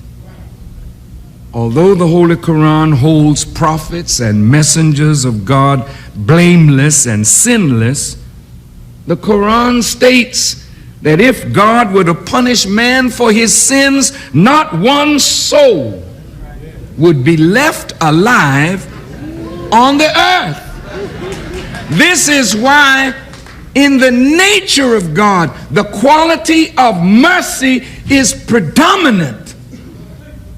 There is a dark side to the moon, but Allah keeps the bright side facing the earth because the dark side cannot ripen fruit and crops. We neither can plant or harvest by the dark side of the moon. Nothing can be nurtured by the dark side of the moon. It is only the bright side of the moon, that side that reflects the light of the sun, that is used in the nurturing process. The moon symbolically represents the prophets of God. They are shown in the Quran and Bible as nurturers of their communities. Even though they have faults, God keeps their bright side in front of the people. David the psalmist said, "Blessed is he whose transgression is forgiven, whose sin is covered." But the enemy of God and the enemy of man is always probing the dark side of human nature to use it to help us in self-destruction and in the destruction of others. He listens to our conversations and he watches us from whence we see him not. And his aim is to say to God, "Look at those whom you have chosen. None of them are worthy." The Bible teaches that this wicked one accused the prophets and the righteous night and day before the throne. But it is written that this wicked one will be cast down. This year, October 16th, 1995, we propose a million-man march on Washington, and we call it the Day of Atonement, meaning at one, coming together as one, being at one, reconciling our differences. The Quran talks about Satan as the accursed one removed from God. Sin makes us remote from God, and any human being who is removed from God is removed from power, from the sensitivity that is necessary to cultivate the better qualities of self. Sin has brought about this breach. Our lack of oneness with one another is a sign of our lack of oneness with God. And so on this Day of Atonement, we are asking the government of America to acknowledge her sins against the people. We're going to acknowledge ours. But America has to acknowledge her sins against the people. She has to repent and make atonement for her sins against the struggle of poor and black people for justice. The Nation of Islam, the Black Panther Party, the Civil Rights Movement other organizations, black and white, with whom the government has some ideological or philosophical disagreement. Perhaps in the government's making atonement, she can help herself and her people toward making a new beginning. The government of America has to turn away from the abuse of power and authority. Turn away from that which is wicked, improper, and unrighteous. And whether the government atones or not, let us do this so that the gaping wound in us and our families and our people as a whole may be healed. In conclusion, it is written, if my people who are called by my name shall humble themselves and pray and seek my face and turn from their wicked ways, then will I hear from heaven, and I will forgive their sin and heal their land. As I leave you, approximately 10 years ago, Sister Betty, I had a dream about Brother Malcolm. A dream that was so real to me, I've only quoted it once in Detroit, Michigan. In this dream, Brother Malcolm came to me. There was a hint of gray in his hair, which signified that he had aged, and it was about a time when he would have been 60 years old. This year, I believe, he would have been 70. And he came to me and said, Brother Louis, what went wrong? And because I walked a ways in his shoes, I explained to him in the dream what I experienced in the nation, similar to his, and what I believe went wrong. When I finished speaking with him, he said he was going to seek the Honorable Elijah Muhammad and make some attempt at reconciliation. My heart was filled with joy because I knew that with Malcolm by my side in the struggle for our people, I would be so greatly strengthened. When I awakened from the dream, I was troubled. I wanted to know why, after years, I would dream a dream like this and see him so real, having aged about 20 years from the last time I had seen him.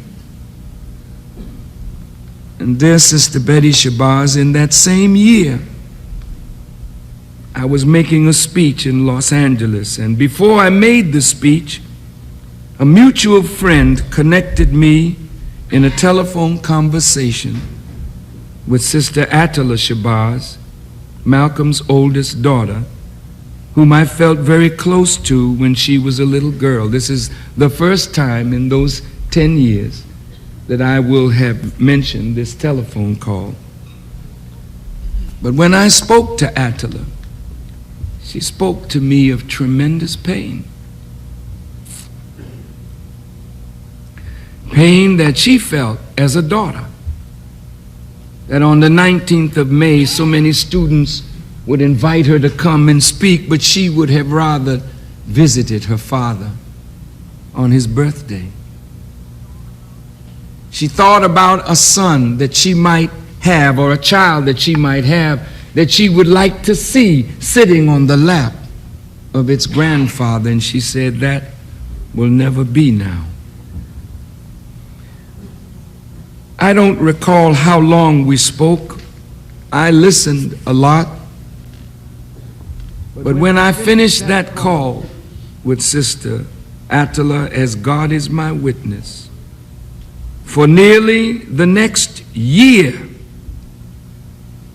my prayers to Allah were constantly to heal Attila and to heal the Shabazz family and to heal us. And little did I know that 10 years later, a negative and unfortunate circumstance would be used by God to cause us to sit and talk with each other. It is my fervent prayer and my hope that a dialogue between Betty Shabazz and myself will be encouraged to continue. And it is my fervent hope and prayer that the children of Malcolm X and Betty Shabazz, the children of Jesse Jackson, the children of Martin Luther King, the children of the Honorable Elijah Muhammad, and the children of Louis Farrakhan will come together and write a new chapter in our people's struggle for justice, free of the pain of their parents and the mistakes and errors of the parents. We pray Allah's forgiveness for our mistakes and errors, and I personally pray that Allah will allow the heart of Sister Shabazz and her children and us to face truth, and in that spirit, if I have been wrong or wronged, I will seek forgiveness and will petition Allah and you for the same. May God bless us in this year of reconciliation to make an atonement or expiation for our sins against each other. And may we use this night and the spirit of this night to recommit ourselves to each other and the struggle. And may Allah bless us to be more patient with each other, and bless us to use our tongues and our hands for the creative and regenerative life of our community. And may hatred be turned again to love. And may that bond of love that only God can produce never again be broken. I thank you. I thank Queen Mother Moore for her blessings on Sister Betty Shabazz and myself. I thank my esteemed father, I call him my father, the great Lionel Hampton, who is sitting here with us tonight. I call him my father because he inspired so much in me as a young person from this stage and from the stage of many theaters that I had the privilege of watching Lionel Hampton perform. May God bless you with longer life, Brother Lionel. And I thank Colin Moore, Alton Maddox, and Vernon Mason, our three legal giants who have been disbarred unjustly because they fight harder for us than others. The unity that is shown tonight, if we will put that unity behind these three black men, we can get them, how do you call it, embarred? Or rebarred? Reinstated? I think we ought to do that as a community, work to restore and reinstate these three giants. May God bless you. May God bless us all. Stay together. The musicians are about to perform so we can go out into the night with a wonderful spirit. Thank you, and may Allah bless you as I greet you in peace. As-salamu